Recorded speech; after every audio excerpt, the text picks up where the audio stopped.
강력한 북극 한기가 내려오면서 내일부터는 다시 한반도가 꽁꽁 얼어붙겠습니다. 이번 주 내내 영하 10도 아래에 강한 한파가 이어질 전망인데요. 길고 강한 추위가 이어지는 이유와 전망을 김민경 기상재난 전문기자와 자세히 짚어보겠습니다. 안녕하십니까? 안녕하세요. 네, 이번 겨울 들어 몇 차례 강추위가 있긴 했는데 이번 추위가 가장 길고 강력할 걸로 보인다고요? 네, 서울을 기준으로 보면 영하 10도 아래로 내려갔던 강추위는 지금까지 두 차례 있었는데요. 지난해 12월 26일 하루, 그리고 올해 1월 1일부터 2일까지 이틀간이었습니다. 그리고 이번 주 예고된 한파는 내일부터 장장 일주일가량 영하 10도 안팎의 강추위가 이어질 걸로 보여서요. 이 강도뿐만 아니라 기간 면에서도 이번 겨울 한파 가장 혹독한 한파가 될 가능성이 큽니다. 아침에는 크게 춥지는 않았는데 본격적인 한파는 이제부터라고요. 네, 오늘 아침 서울 기온은 영하 2.2도로 이 평년 이맘때 기온인 영하 5.3도보다 3도나 높았습니다. 하지만 낮부터는 북쪽에서 찬 공기가 본격적으로 내려오는데요. 이 북극에서 시작된 찬 공기가 남쪽으로 내려오면서 우리가 흔히 교과서에서 보던 시베리아 고기압, 그러니까 찬 대륙 고기압이 세력을 넓혀 확장해 이 본격적인 한파가 시작되겠습니다. 네, 앞서 전해주신 것처럼 그동안은 추위가 하루 이틀로 짧게 끝났는데 이번에는 일주일간이나 길게 이어지는 그 이유는 뭔가요? 네, 우선 대기 중의 공기는 일직선으로 흐르는 게 아니라 이 파도처럼 위아래로 출렁이면서 이동하는데요.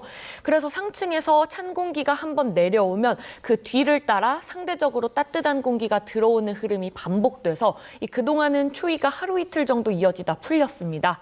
하지만 이번에는 상층의 대기 흐름이 막히는 이른바 블로킹 현상이 나타나면서 찬 공기가 빠져나가지 못하고 이 톱니바퀴처럼 계속해서 내려오기 때문인데요. 이 화면 보실까요?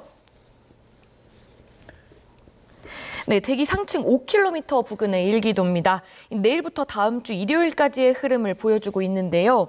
이 빨간색 선은 공기의 흐름이 막히는 걸 표시하는데 이 찬 공기가 서쪽에서 동쪽으로 원활하게 이동하지 못하고 머물면서 이 톱니바퀴 돌듯이 이렇게 찬 공기가 계속해서 우리나라로 내려오게 되는 겁니다. 네. 예. 지금 한파 경보나 주의보도 내려져 있는데 그 특보 상황도 좀 설명을 해주시죠.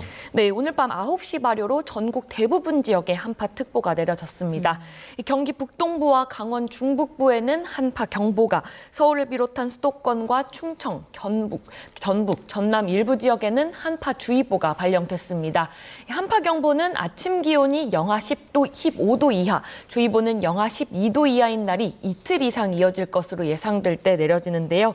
그만큼 추위의 강도가 강하다는 뜻으로 이 특보가 발령된 지역에서는 동파와 저체온증 등 한파 피해에 특히 주의해야 합니다. 네. 자, 그럼 내일 아침 기온이 얼마나 떨어질까요? 네, 우선 내일 서울 아침 기온이 영하 13도로 오늘보다 11도 정도 크게 떨어지겠고요. 네. 이 체감 온도는 영하 19도까지 낮아질 걸로 보입니다. 특히 경기 북부와 강원 북부는 아침 기온이 영하 15도 아래로 떨어지고 이 체감 온도는 영하 25도 이하로 내려갈 전망입니다. 남부지방도 제주 일부 지역을 제외한 전국에서 영하권 추위가 예상됩니다. 네. 낮은 기온에 바람이 강하게 불면 더 춥게 느껴지지 않습니까? 내일 바람은 좀 어떻습니까? 네, 이 상층에 찬 공기가 내려올 때 이 돌처럼 뚝 떨어지는 게 아니라 빙글빙글 회전하면서 내려옵니다. 이 과정에서 지상에서는 바람이 더 강해지게 되는데요. 이번에는 지상에서도 서쪽에는 고기압이, 동쪽에는 저기압이 위치하면서 기압 차이가 커져서 바람을 한층 더 키우게 됩니다. 이 때문에 해안가를 중심으로는 초속 20m 안팎의 강한 바람이 불면서 강풍특보가 내려질 가능성이 크고요. 이 서울 등 내륙에서도 순간적으로 초속 15m 안팎의 강한 바람이 불 때가 있을 걸로 보입니다. 네, 지난 10일에도 태풍급 돌풍이 들면서 피해가 컸던 걸로 기억이 나는데 이번에도 그 정도로 예상이 되나요? 네, 지난 10일 약 열흘 전 주말이었는데요. 네. 이 당시 상황은 이번과는 조금 다릅니다. 이 저기압이 지나가면서 지상과 상층 모두 저기압이 겹친 상황이었습니다. 이렇게 되면 공기가 하수구로 빨려 들어가듯 모이면서 이 방향 없이 사방에서 돌풍이 몰아치게 되는데요. 하지만 이번에는 북풍이나 북서풍 계열로 바람 방향이 분명해서 이 강하긴 해도 지난 10일만큼의 태풍급 돌풍은 아닐 걸로 기상청은 전망했습니다. 네, 이제 추위가 이번 주 내내 이어진다니 벌써부터 좀 지치는데 중간중간에 조금 이렇게 따뜻한 그런 날은 없습니까? 네, 아쉽지만 이번 주는 계속 버텨야 될 걸로 보입니다. 이 체감온도는 사흘 뒤까지만 예보가 나와 있는데요. 이 서울 기준으로 아침 체감온도가 영하 18에서 19도까지 떨어질 전망이고요. 이 기온은 이번 주 목요일까지 영하 13도로 가장 낮아졌다가 이 금요일부터는 소폭 오르긴 하겠지만요. 그래도 영하 10도 안팎의 추위가 이번 주 내내 이어질 걸로 보입니다. 네, 강추위 속에 서해안에는 많은 눈까지 예보됐다고요. 네, 이 북서풍이 불면 찬 공기가 상대적으로 따뜻한 서해를 지나면서 눈구름이 발달하게 되는데요. 이 마치 목욕탕에서 김이 서리듯 수증기가 만들어지는 원리인데 이 눈구름이 바람을 타고 수요일 새벽부터 호남 서해안과 제주도로 유입되면서 눈이 내릴 걸로 보입니다. 같은 이유로 울릉도와 독도에도 눈이 예보됐고요. 우선 수요일 하루 눈 예보만 나와 있는데 울릉도 독도에는 최고 15cm, 제주 산간에 5에서 10cm, 호남 해안에는 1에서 7cm의 눈이 예상됩니다.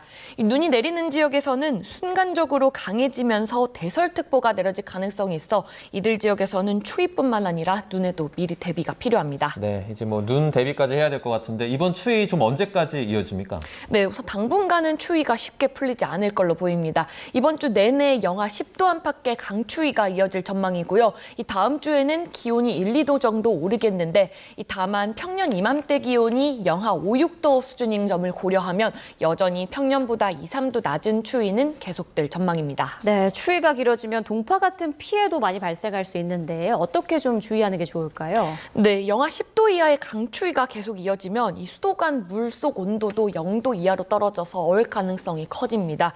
이 물이 얼면 부피가 9% 이상 증가하면서 계량기 유리 부분이나 배관이 쉽게 파손될 수 있는데요. 이 동파를 막으려면 계량기 함 안을 헌 옷이나 솜, 뽁뽁이 같은 보온재로 채워주는 게 좋습니다. 또 장시간 외출한다면 수도꼭지를 약하게 틀어놓는 것도 도움이 됩니다. 한파는 길어질수록 피해가 더욱 커지는 만큼 이번 주에는 특히 사전 대비가 꼭 필요합니다. 네, 그리고 이렇게 추울 때 빙판길 사고도 참 걱정이 큽니다.